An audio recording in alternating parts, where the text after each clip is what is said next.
Olá, jovens estudantes do RH. Sejam bem-vindos à nossa trilha de vídeos e podcasts da BRH Paraná. Hoje vai ser nossa primeira gravação e eu sou a Raquel Roque, do Entusiastas do Saber. O objetivo desses vídeos e áudios é apresentar para vocês todas as áreas do RH e trazer temas relevantes para os jovens estudantes que desejam atuar na gestão de pessoas, seja de administração, tecnologia, contabilidade e gestão de recursos humanos.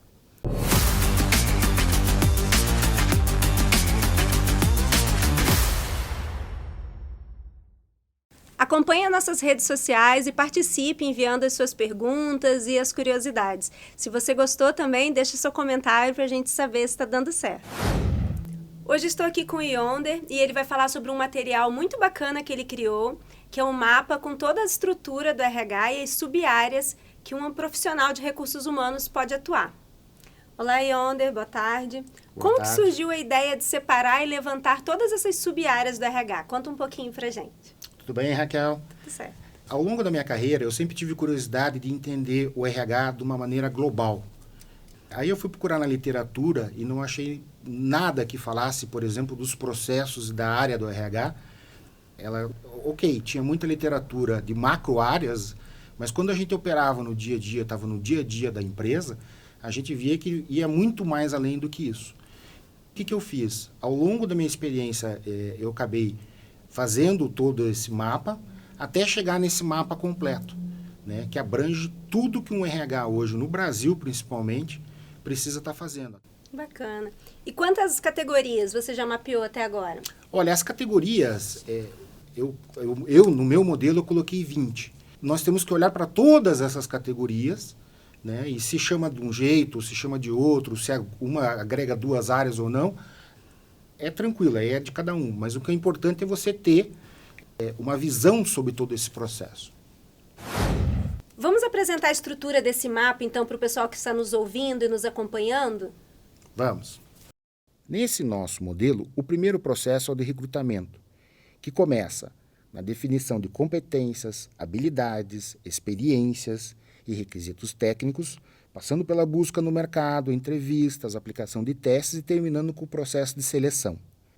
O próximo processo é de admissão, onde além da parte de documentação e sistemas, eu preciso trabalhar com outras áreas da empresa, como por exemplo produção, quando eu tenho muitas pessoas para entrar para atender uma certa demanda. Então eu tenho que também trabalhar nisso. Daí vem o processo de integração, onde eu preciso pegar essa pessoa, colocar não só no ambiente físico dentro da minha empresa, mas também trabalhar muito forte com a questão de valores e da nossa cultura. E um dia esse funcionário vai sair, ele vai se desligar da empresa. De duas maneiras, ou ele desliga por vontade própria ou a empresa desliga ele. Então a gente também tem mais umas duas colocações ou dois grandes processos, que é o processo de aposentadoria. Não são todas as empresas que tratam isso, mas realmente é importante trabalhar nesse processo de aposentadoria, preparar o funcionário para se aposentar. E a gente também tem um outro processo que quando a empresa acaba disponibilizando a pessoa no mercado, a recolocação, cada vez mais usada de forma coletiva, que no passado era individual, mas também é um grande processo. E aí o que acontece? O funcionário vai ter que ter ferramentas para trabalhar no caso da produção e sistemas no caso do administrativo. E para que esse funcionário conviva no nosso ambiente e produza e consiga desempenhar sua função, a gente tem todos esses outros processos agora. Então começa com a área, por exemplo, de remuneração. A gente tem que remunerar essa pessoa e aqui dentro desse processo a gente pode definir estratégia, pesquisa de mercado, né, uma série de atividades dentro desse processo chamado remuneração. Muito ligado ao processo de remuneração, a gente tem um processo de desempenho. Então eu preciso dar meta para o funcionário, eu preciso acompanhar, eu preciso definir como é que eu vou acompanhar o desempenho dessas pessoas. Aquilo que a gente fala, mesmo de maneira informal, você consegue fazer isso. Tem um outro processo que o RH cuida, que é a infraestrutura. Então dentro da infraestrutura cabe muita coisa. Cabe segurança patrimonial, cabe a questão do refeitório, dos uniformes, do veículo, ou seja, de tudo que o funcionário precisa para acabar desempenhando bem sua função. Muita coisa que às vezes não tem dono, o RH acaba tomando frente, liderança e acaba tendo que cuidar. Então, nessa parte de infraestrutura, a não ser que você tenha uma área de manutenção, predial ou alguma coisa específica, o RH acaba assumindo. Nós também temos a área de administração, que aí sim é essa área que tem folha de pagamento, a gente tem que cuidar de férias, tem que cuidar de ponto, tem algumas outras coisas dentro da área de administração.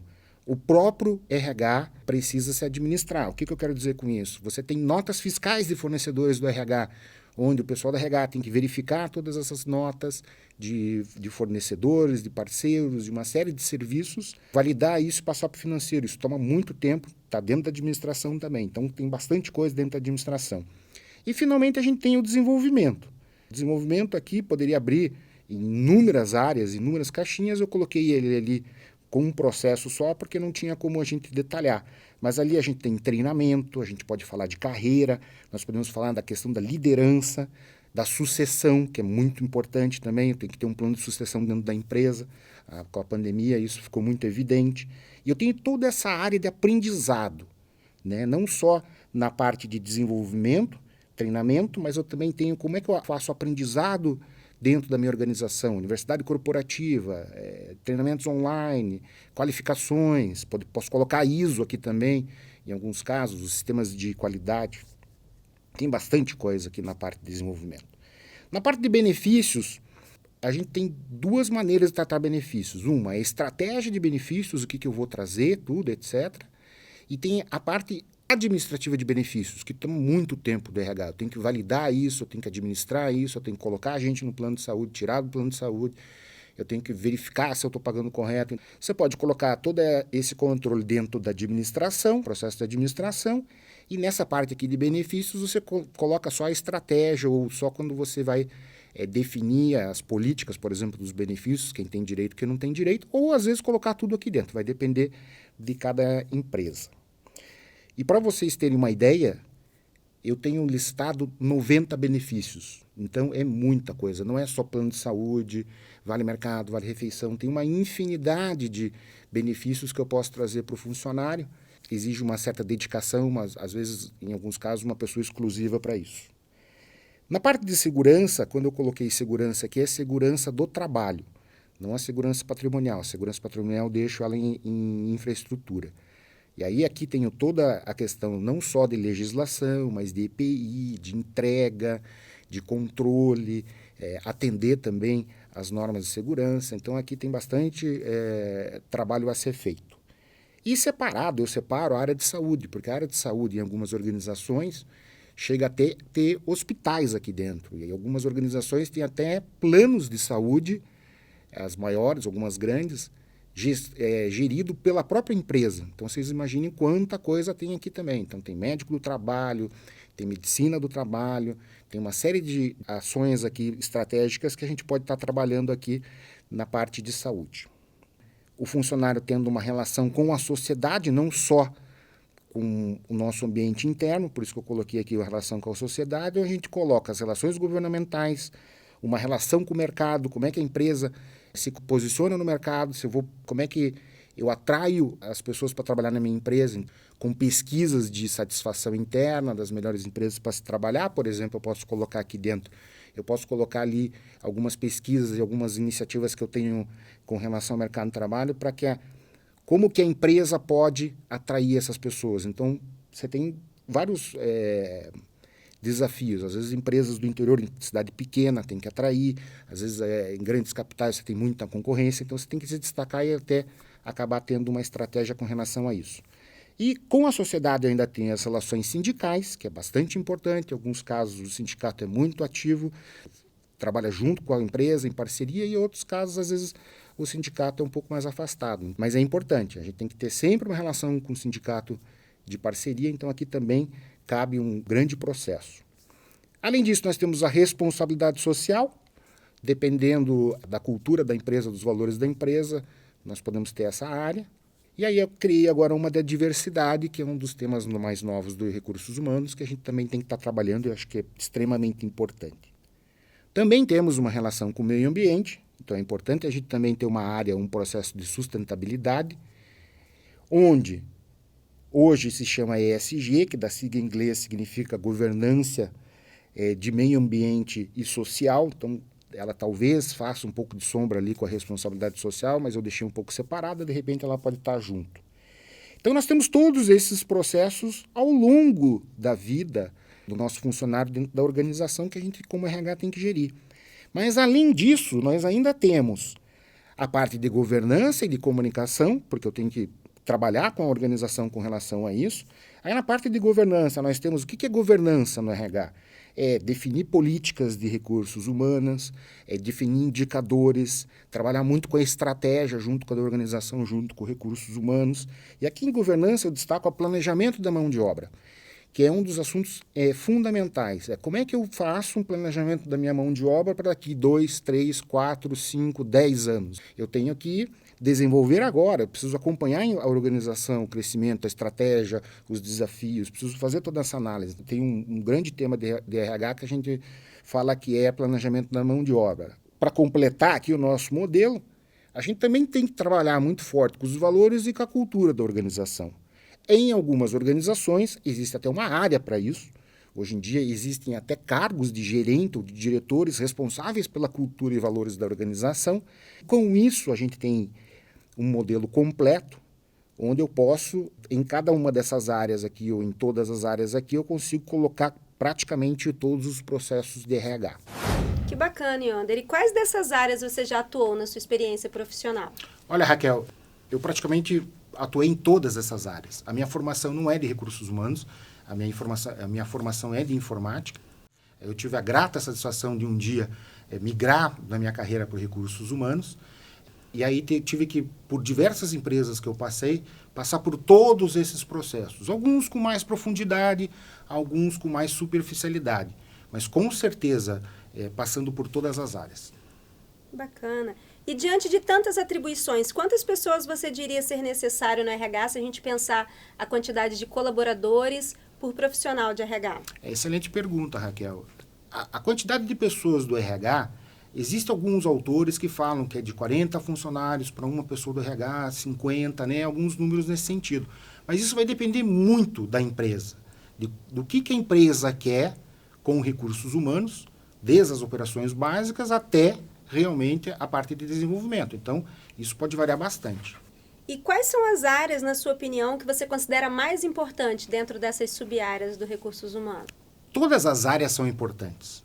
Há um mito no recursos humanos que diz que o RH é estratégico, aquele que olha o desenvolvimento. Mas isso depende. Se você tomar o Brasil como um todo, a grande maioria das empresas no Brasil são pequenas e de médio porte, não as grandes. Então, o RH dessas empresas acaba sendo uma pessoa só. Então, a pessoa não consegue, às vezes, fazer o desenvolvimento. Por quê? Porque ela tem que fazer folha de pagamento, tem que ver refeitório, alimentação, que nem eu disse, uniforme. Né? Tem tanta demanda no dia a dia que é difícil. Então, tudo, ao meu ver, é estratégico.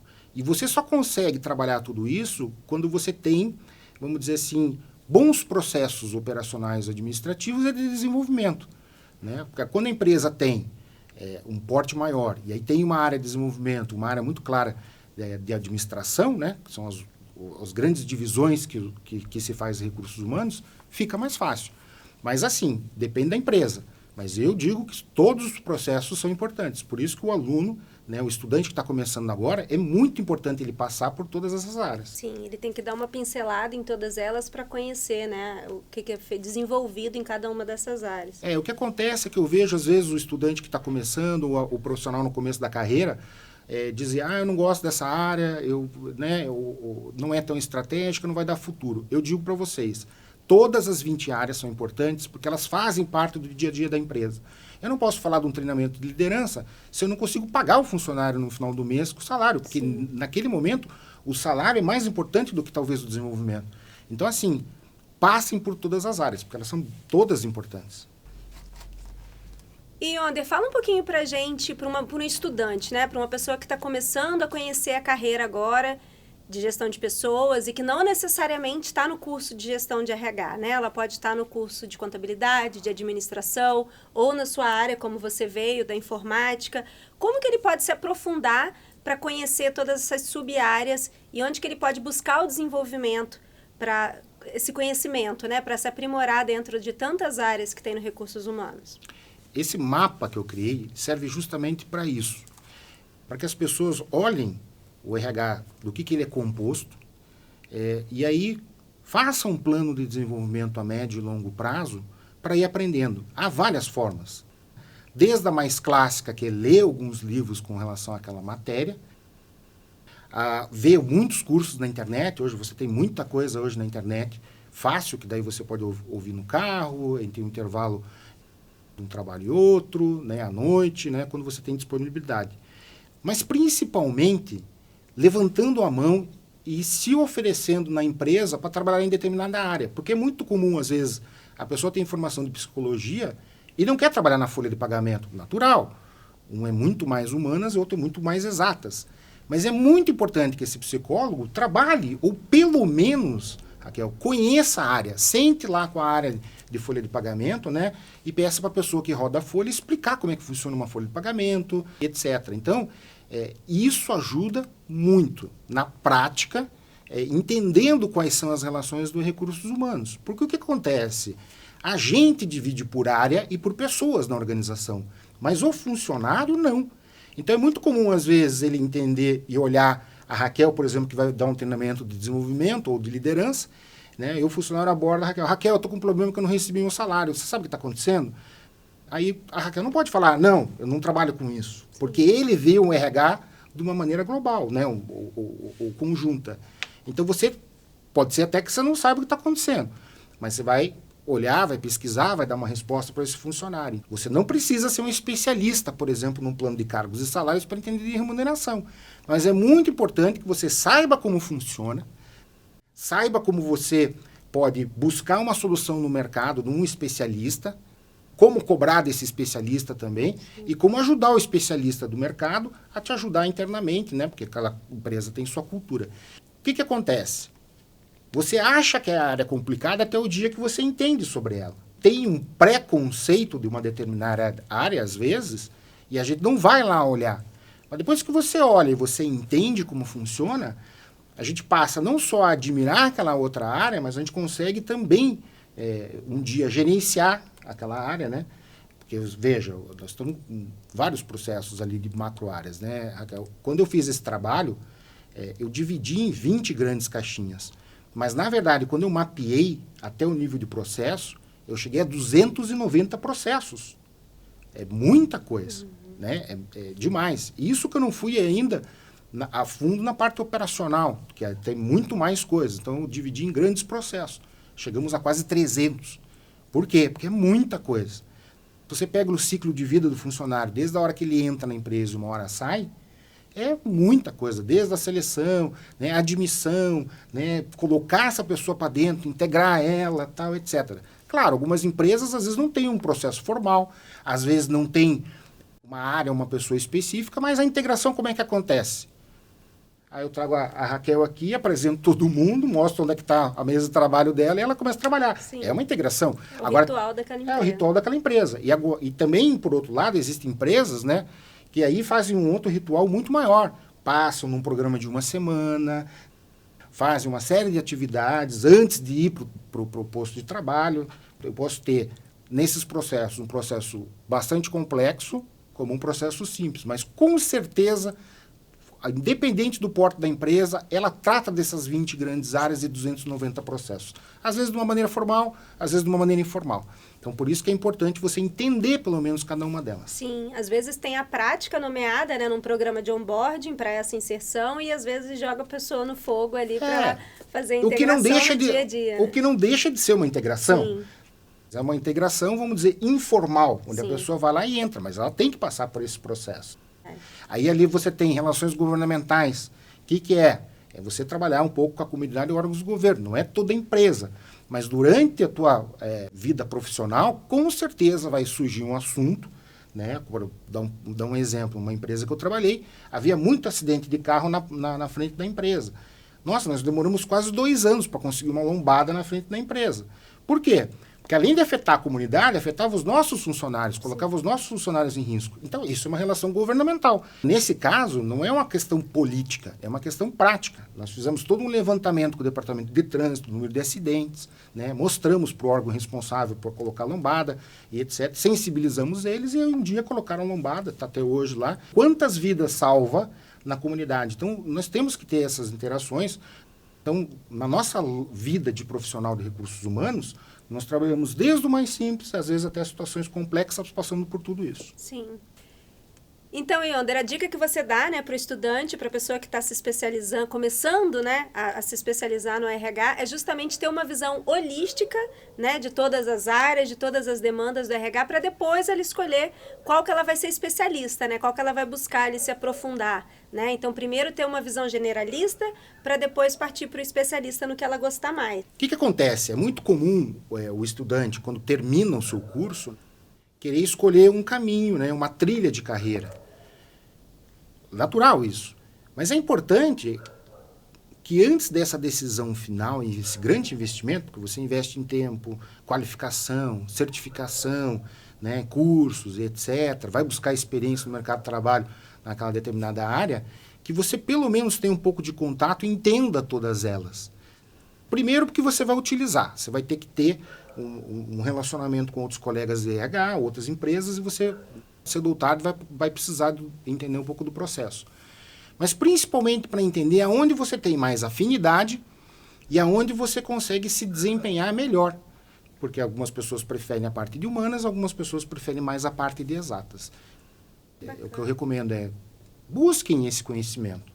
Não só porque é necessário no dia a dia como profissional, né, no dia a dia da empresa, nas demandas do dia a dia, principalmente como desenvolvimento. Muito legal, Yonder. E o material que você criou, né, inclusive, contempla uma lista de competências, sentimentos e emoções de uma maneira bem rica, que pode, tanto no aspecto pessoal quanto profissional, e que pode auxiliar esses profissionais de RH na descrição de cargos, né, nos processos seletivos e até mesmo no autoconhecimento. Você quer falar um pouquinho pra gente sobre essa lista? Pois é, além de mapear essas áreas, né, eu também tive muita curiosidade, por exemplo, com as competências, né? Quantas competências nós temos? Obviamente que vai variar muito de perspectiva de autor, de quem trabalha, mas assim, eu consegui levantar por volta de 90 competências. E a cada dia essas competências vão aumentando. Por quê? Porque no mundo digital hoje exige novas competências, então as competências vão saindo. Então, 90 competências.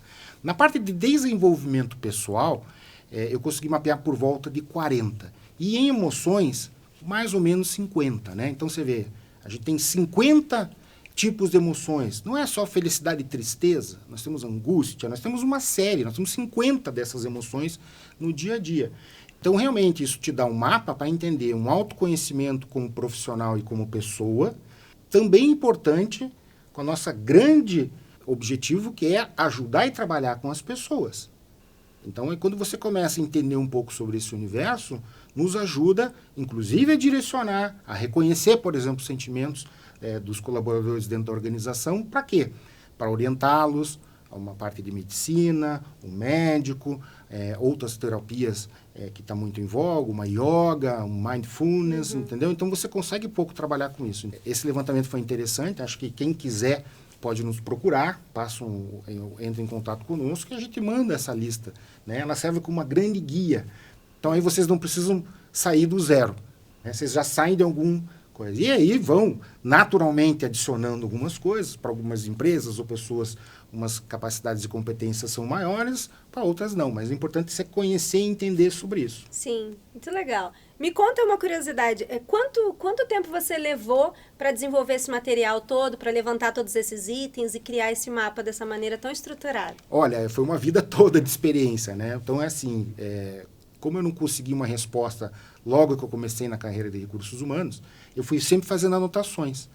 E aí chegou um momento que eu consegui ter um pouco mais de tempo, consegui juntar tudo isso e estruturar. Não só através da minha experiência prática, mas através de muitos livros, né? Pesquisando do dia a dia, né? Que nem eu falei, as competências, todo dia surge uma nova competência. Então, a gente vai lá, anota, vai colocando e vai estudando, né? A vida é um eterno estudar, né? Acho que isso é super bacana. Muito legal, Yander. Muito obrigada pela sua atenção, pela sua disponibilidade em conversar um pouquinho com a gente, de levar seu conhecimento para os estudantes de RH, né? Tantos profissionais que estão começando nessa carreira tão bonita, né? Que a gente gosta tanto de atuar. Muito obrigada, te agradeço. Agradeço você, Raquel, a BRH, e encorajo a você, profissional estudante que está começando agora, que é uma bela carreira, né? Numa área, que nem eu disse, bastante complexa, mas tranquilo, com o tempo você vai pegando, né, em uma área tão nobre como recursos humanos, que é trabalhar com o ser humano, que é a base de tudo. Obrigado, Raquel. Obrigada, pessoal. E continue nos acompanhando, manda então suas perguntas, deixa aqui embaixo seu comentário se você gostou, quais são os próximos temas que você quer acompanhar aqui com a gente, os profissionais, inclusive, se você quiser indicar para a gente entrevistar, para ser o tema do nosso próximo vídeo e podcast. Um abraço. Valeu.